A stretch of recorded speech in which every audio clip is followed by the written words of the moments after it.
being in Christ doesn't exempt you from any of the normal challenges of life. We've got to stop telling people Jesus will make it all right. Because what they assume when they hear that is that my experiences, now that I'm a Christian, will always align with my picture, my preference, and really my own. I don't want to tell you this, but we try to shape God like our own personality. And all of those things have to be subject to Christ for us to be a true disciple. Let's go a little further. You ready? Once you get an identity ingrained and you think that's who I am, it is very difficult to receive any experience that is different than that identity. I learned that where I grew up shaped me in amazing ways. Small town. So it taught me how to be good with people, because in a small town, you have a certain accountability socially. What's considered polite and what's considered rude, okay? When I grew up, if you didn't wave at people, even if they were strangers, that was considered rude in Moncks Corner, where I grew up. Where Holly grew up in Miami, Florida, it's perfectly acceptable and maybe even safer to not make eye contact. But see, now marriage is this merger of we're walking down the street and she's saying, who was that you just waved at? And I say, I don't know. And she said, well, why did you wave? Because that's what you do. How many from the South? That's what you do. That's what you do. You eat grits. You never put sugar in them. I rebuke you, Satan.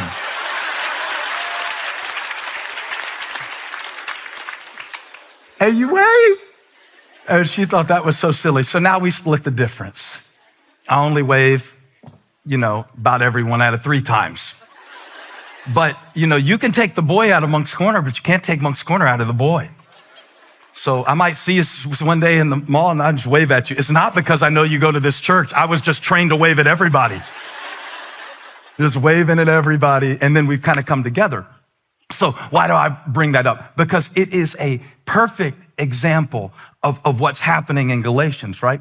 Paul is no longer in Turkey. This is central Turkey we're talking about, if you want to get a modern picture. He's no longer here in the flesh with the people, but he's still the shepherd. He still sees himself not as an influencer, not as a modern guru like how we have people who give us advice, but he sees himself as their pastor and their shepherd, even when he's writing them a letter. And he really never stopped being a shepherd, no matter where his travels took him, no matter how much of the known world that he went to evangelize, no matter how many Gentiles that he preached to. He always loved these churches.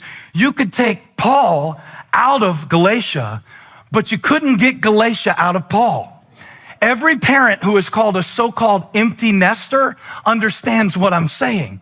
I'm not one yet, but I imagine if they come back after I send them away, I'll have to open the door. And I'm pacing myself for that, right? This thing is a marathon. I will still think you're doing something dumb when you're 50. You could be worth $1 billion and I'll still be like, are you sure that this is the job that has job security for you?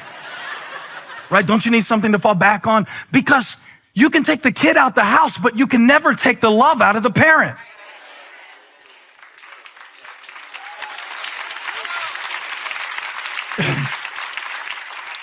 Your kid can disgust you, but you're still going to be devoted to him.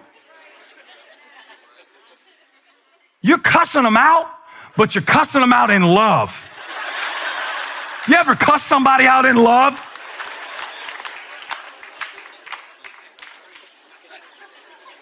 And now we're back to Galatians 3. Are you so foolish? Are you crazy? Paul's in that high voice. Are you crazy? Are you crazy? Holly's scary voice is her quiet voice. We tremble because she's loud all the time. She's just a naturally loud talker. When it's quiet, it's real bad. Are you so stupid as to really go back to circumcision, the outward sign, and think that that's going to get you to the end? The foolishness of trusting in the flesh. The foolishness.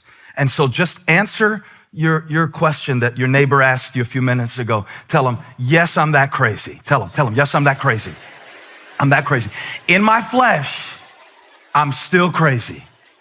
How many still crazy saints are honest enough to raise your hand and say, catch me at the wrong moment with hit the right button, trigger the right reflex, I'm still crazy.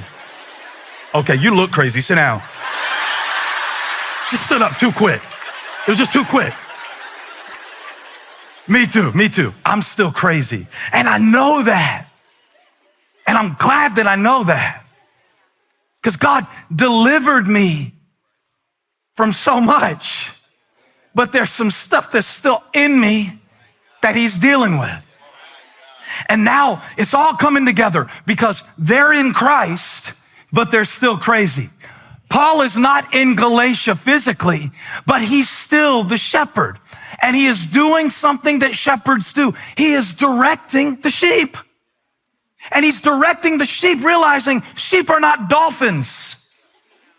Dolphins are smart, especially the bottlenose dolphin. I was reading about the 10 smartest animals in the world. The bottlenose dolphin was number 2. That dolphin is so smart, can recognize itself in the mirror. Smarter than me. Sometimes I don't even know who I am. And yet the Lord didn't talk about a dolphin. He said, you are my sheep and my sheep know my voice. And Jesus said, I'm the good shepherd. And so Paul is realizing, watch this. If I am a shepherd, sometimes I have to direct the sheep where to go, assuming that they don't know where to go. Are you so foolish? Yes. The moment you answer no to that question, you're in danger. The moment it's like, you're so foolish. Nah, man, I'm actually, pretty much got some stuff figured out. I'm praying for you. I don't mean not being confident. Yeah, you know things, you know skills. I'm not talking about being insecure. I'm not talking about downplaying yourself. Those people are the most annoying people in the world. I'm not good at anything really like that, and I can't really do anything like that. Just shut up. What God gave you, he gave you. What you're good at, you're good at. You're 7'2", and I'm like, you're tall. Well, not really. The Lord, yes, you're tall. There's nothing worse than false humility. It's awful. It's not really humility. It's just drawing more attention to yourself through an act of humility, but you're just acting. You're just acting. You're just acting. You sing a solo and you say, oh, that was good. You sang good today. No. It wasn't me. It was the Lord. And see, you're wrong about that because it would have been much better if it was the Lord. It was just good. I didn't say it was perfect. I just said it was good. Let's bring it down a notch. Anyway, it's the power of realizing, everybody say, in Christ, still crazy. This side do in Christ. This side do still crazy. This side do in Christ, spirit. This side do still crazy. Flesh. This side do in Christ, spirit. This side do still crazy. Yeah. Faith, flesh, both inside of me. Doesn't that explain a lot? Doesn't that make a lot of sense? How some of y'all will road rage even before you get off the church property today. And it's all right. And you can keep your Elevation Church sticker on the car. You don't have to take it off. Because I'm still crazy. Well, I think we have the right as the children of God, not in an entitled way, but in an expectant way, that if Jesus lives in us and we are in him, I expect God to direct me. I expect God to direct me. You say, well, he's God. How can you tell him what to do? No, that's what he told me he wanted to do for me. So I expect God to direct me. When I'm getting ready to preach, I expect God to lead me to the passage he wants me to preach. I don't come to this Bible thinking I've got it figured out, and I don't come to the passage thinking that I know what it means. I expect God to direct me. Everybody say, I expect God to direct me. Now put it in the chat and say it out loud if you're here. I expect God to direct me. I expect him to direct me in my relationships. I expect that he's going to bring the right people in my life in this season. I not only want him to be the bouncer at the entrance, but the exit. I want him to decide and direct in my life who gets in and who goes out. And I expect God to direct me. I believe that every good and perfect gift comes from above. So I expect God to bring opportunities into my life. You say, that sounds cocky. No, I'm crazy. So I expect God to give me the opportunity because I know that it wasn't by my own power. It wasn't by my own strength. Nothing in my life makes much sense. When we wrote the lyric, I think it over and it doesn't add up. That's the math. When I think of what God has done, how many have the same testimony? And when I know how crazy I am, how crazy I can be, how many ways I've wandered along the path, how many left turns were a part of God getting me to the right place. You don't understand. I expect God to direct me in my future because the only reason I'm here right now is because of his faithfulness. So when something comes in my way, I don't stick my chest out. I bow my knee and I say, God, thank you for another gift. Thank you for another opportunity. Thank you for another reason. Thank you for another level. Thank you for another harvest. Thank you for another breakthrough. Thank you for another open door. Thank you for another open road. Thank you, thank you, thank you, thank you, thank you. I expect. Some of y'all came to church needing to hear from God today. Well expected. He's a speaking God. He's a talking God. He's a way-making God. He'll show you something you didn't even know to ask him for. Now unto him who is able to do immeasurably more than we ask or imagine. Woo! I expect a blessing today. I expect God to be good to me. I expect my needs met. I expect him abundantly supplied.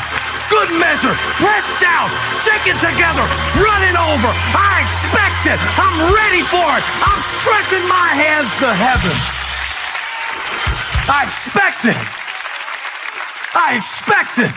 Touch 3 people. I expect it. I expect it. I hadn't had y'all touching each other lately because COVID, but we need to touch somebody right now so it can be contagious because somebody next to you lost their expectation because of their experience. But I don't come to God off an experience. I come to him because I know who he is. He said, I'm the bread of life. And so if he's the bread, I expect to be fed. He said, I'm resurrection.